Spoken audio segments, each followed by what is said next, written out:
She texted, "You're overreacting," after I found out she canceled my job interview call to spend more time together. I didn't reply, just packed my things. What she saw missing when she came home left her speechless. I, 28 male, still can't believe I'm typing this. 2 weeks ago, my entire life plan got derailed by someone I thought had my back. My girlfriend Gemma, 26 of 3 years, did something so mind-blowingly selfish that I'm still processing it. Background: I've been working retail for 5 years. Not glamorous, but it paid bills while I finished my business degree at night. Graduated last December, been applying everywhere since. The job market's brutal right now. Sent out probably 200 plus applications, got maybe 10 callbacks. 3 weeks ago, miracle happened. Got an interview request from a major consulting firm. Not just any interview, final round, with the regional director. The kind of opportunity that changes your whole trajectory. They specifically said they'd call Thursday at 2 p.m. sharp. I took the day off work, bought a new shirt, practiced answers for hours. Gemma knew how huge this was. I'd been talking about it non-stop.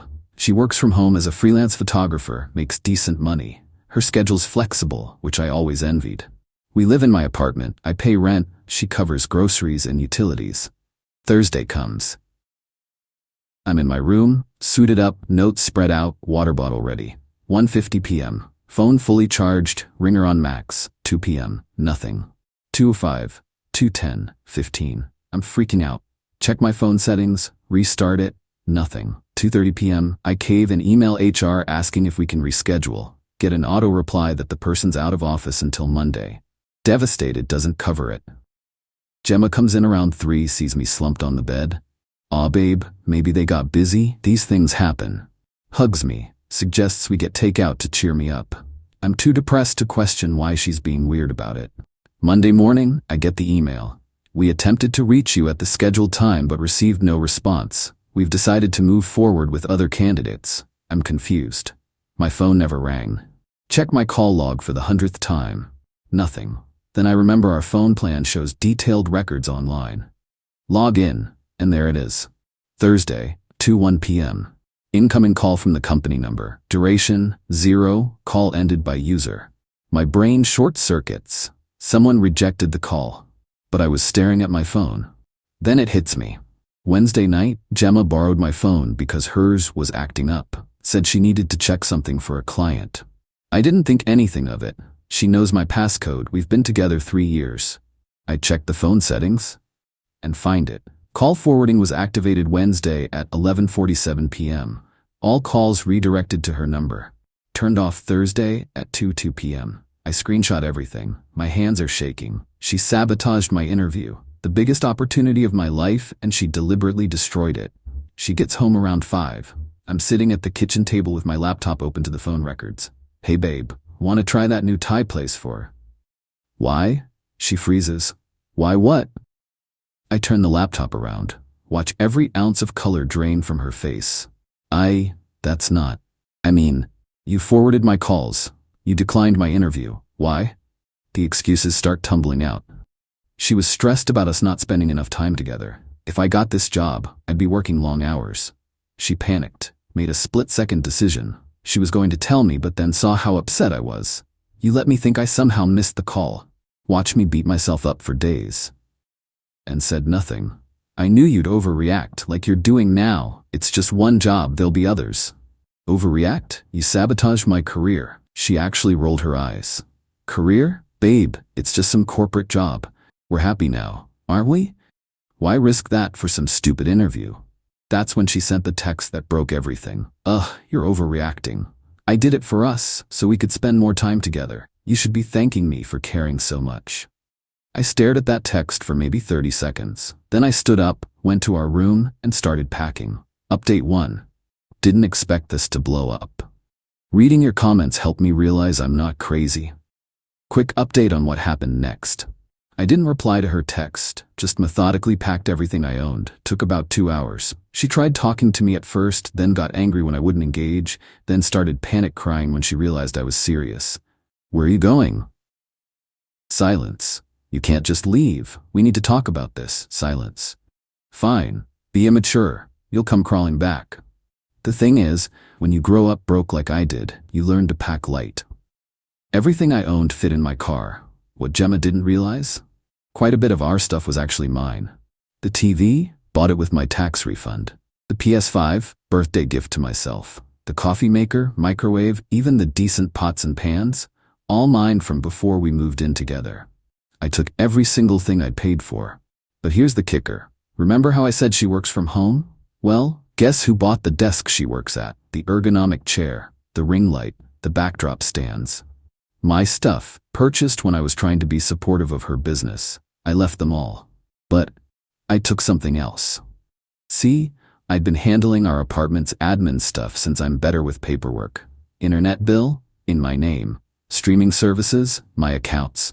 Even her Adobe Creative Suite? On my credit card because hers kept getting declined when we set it up. Canceled everything effective immediately. Did it from my phone in the parking lot. Also changed my Netflix password. Petty? Maybe. Satisfying? Absolutely. Crashed at my buddy Diego's place. Turned off my phone. Finally checked it the next morning. 68 missed calls. 147 texts. Honestly shocked she didn't try to have me reported missing. The texts evolved from anger to bargaining to full meltdown. This is ridiculous. Come home. I'm sorry, okay? I made a mistake. You can't just ghost me. I have a shoot tomorrow. I need the internet. Why isn't Netflix working? Please just talk to me. You're ruining my business. I'll call the police. This is abusive. Then came the flying monkeys.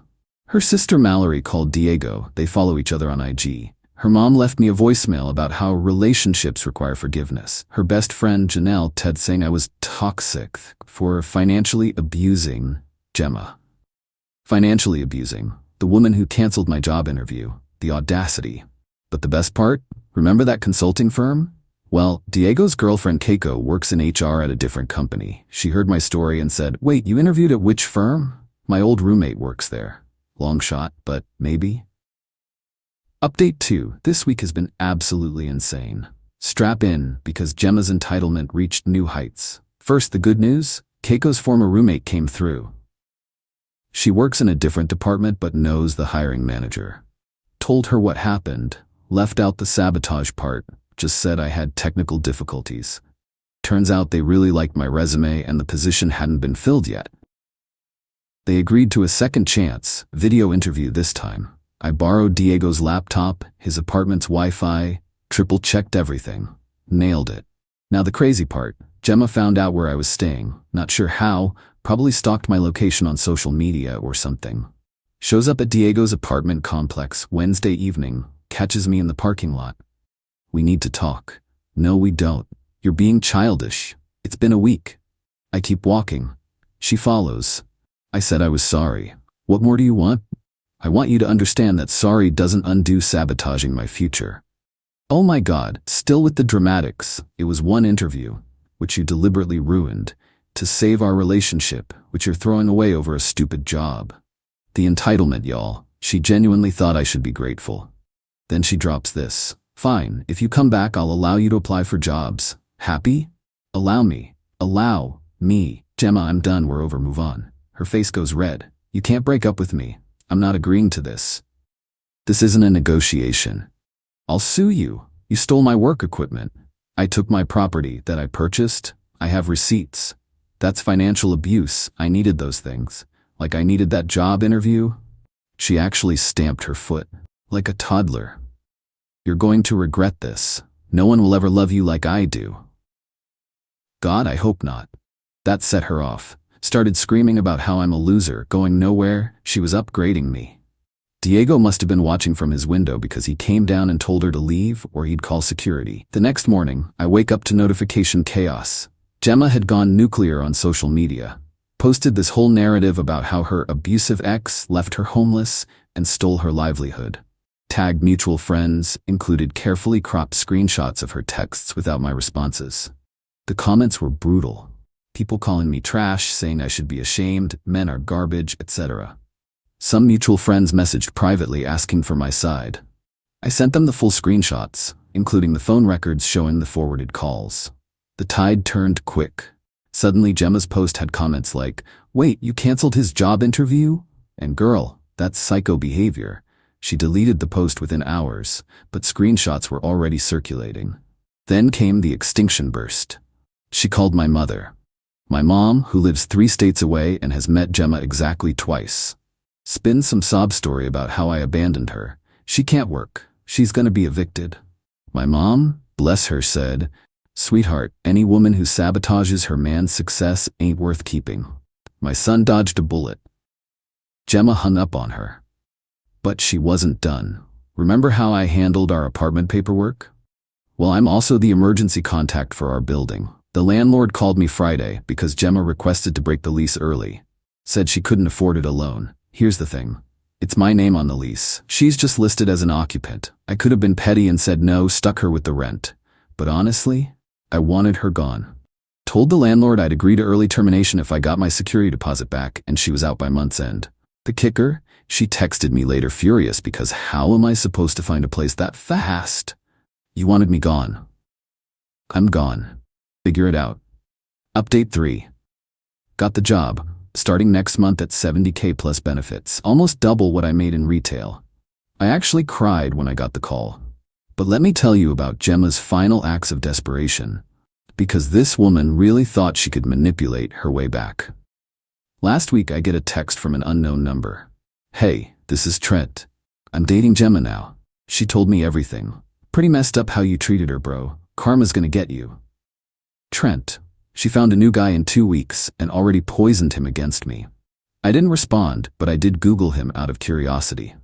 Dude's got entrepreneur in his IG bio and posts motivational quotes over pictures of rented Lambos. Perfect match, honestly. Then the real manipulation started. Gemma texted from her own number. "Just so you know, I'm pregnant. Congratulations, you're gonna be a father." My blood ran cold for about 10 seconds. Then I did the math. We'd been careful, and the timing didn't add up unless she got pregnant in the last 2 weeks. "With Trent, maybe?"